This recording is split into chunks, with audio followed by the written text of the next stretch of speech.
पूरी दुनिया में ईस्टर मनाया जा रहा है। ईस्टर क्या है?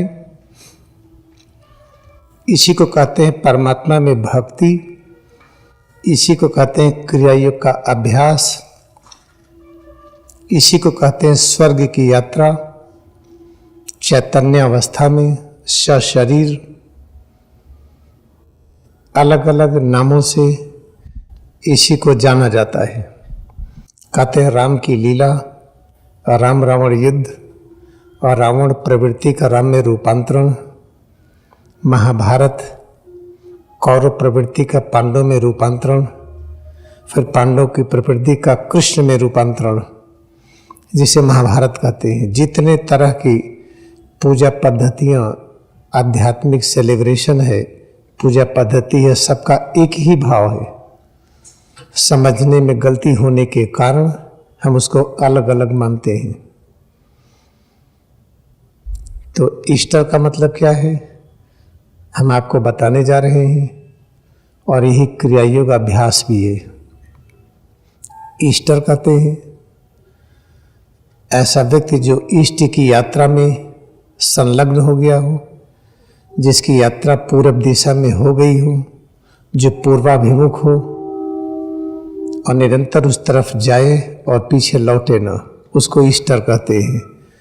कहा जाता है कि सारा ज्ञान पूरब से आता है, और पूरब है क्या? अपने स्वरूप के अंदर पूरब और पश्चिम है। सिर और रीढ़ में एकाग्रता बढ़ाएं, इसी को पूरब दिशा कहते हैं, जिसे नाभि केंद्र कहते हैं, मेडुला कहते हैं, परमात्मा का मुख कहते हैं।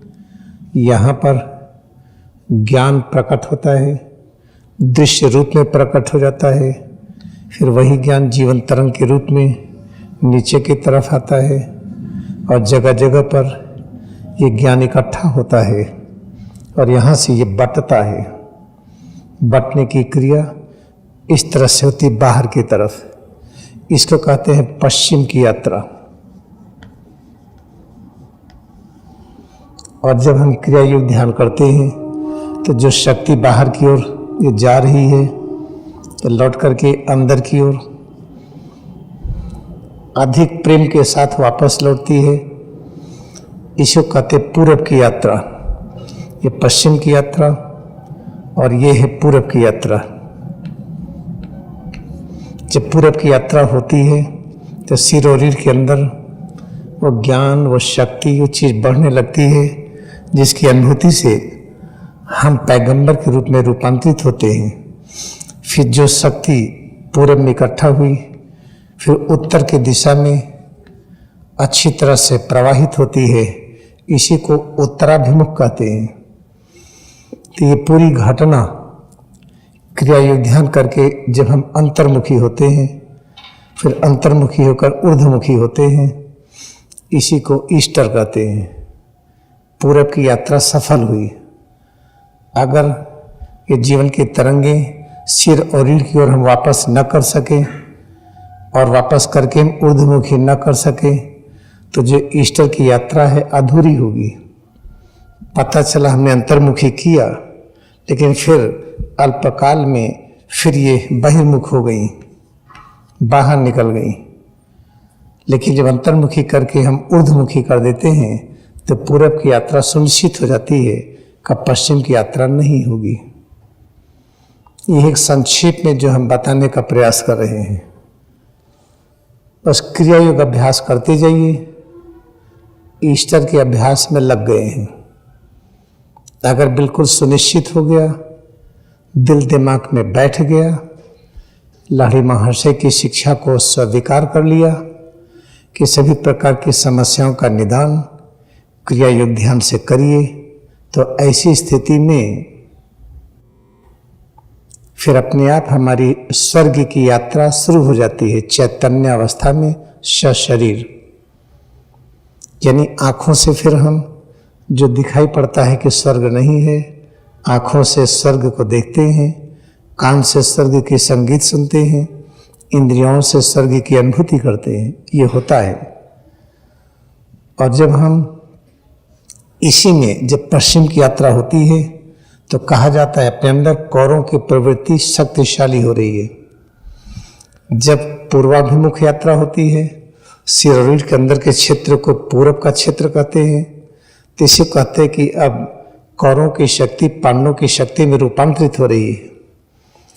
और इसके बाद जब यह जीवन तरंगे ऊपर की तरफ उठती है, फिर पांडवों की शक्ति का रूपांतरण कृष्ण की शक्ति में होती है। इसी को महाभारत कहते हैं।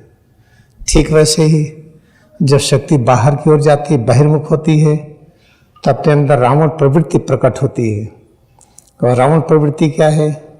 हम किसी को न माने, केवल हम ठीक है, हमारे अंदर शक्ति है, ब्रह्मा विष्णु शिव के अंदर है, परब्रह्म के अंदर है, बाकी को माने ही न। और राम प्रवृत्ति क्या है? एक अहम बहुश्याम, एक ही परब्रह्म सब रूपों में प्रकाशित हो रहे हैं।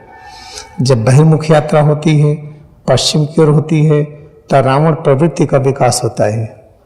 जब क्रिया योग ध्यान करते हैं, पश्चिम की यात्रा से जब हम पूरब की ओर होते हैं और फिर दक्षिण से उत्तर की ओर होते हैं, ये है दक्षिण की दिशा, और ऊपर की तरफ की दिशा को उत्तर की दिशा कहते हैं। ये है उत्तर की दिशा। ऐसी स्थिति में फिर जो देवताओं की शक्ति है, ये राम की शक्ति में रूपांतरित होती है।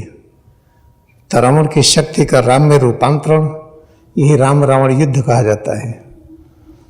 यही है कौरवों की शक्ति का पांडवों में रूपांतरण, पांडवों की शक्ति का कृष्ण में रूपांतरण, यही महाभारत कहा गया है। और यही ईस्टर कहा जाता है। जब ईसा मसीह का सिखाया हुआ ध्यान करते हैं कि I am God are one, हमारे परमात्मा के बीच दूरी शून्य है, तो वही है क्रिया योग ध्यान। जब वे करते हैं तो हमारी यात्रा पूर्वाभिमुख होती है, ईष्ट की तरफ होती है। ईष्ट की तरफ यात्रा सुनिश्चित हो जाए, इसलिए अभ्यास करते जाइए, तो ये शक्ति ऊर्ध्वमुखी हो जाती है दक्षिण से उत्तर की दिशा में। फिर ईस्टर की यात्रा सुनिश्चित हो गई, अब पश्चिमाभिमुख नहीं होगी। ये सब चीजें अभ्यास करने से होता है। इसको सुनते जाइए, सुनने से होता नहीं है। बस और मन लगा करके क्रिया योग का अभ्यास करिए।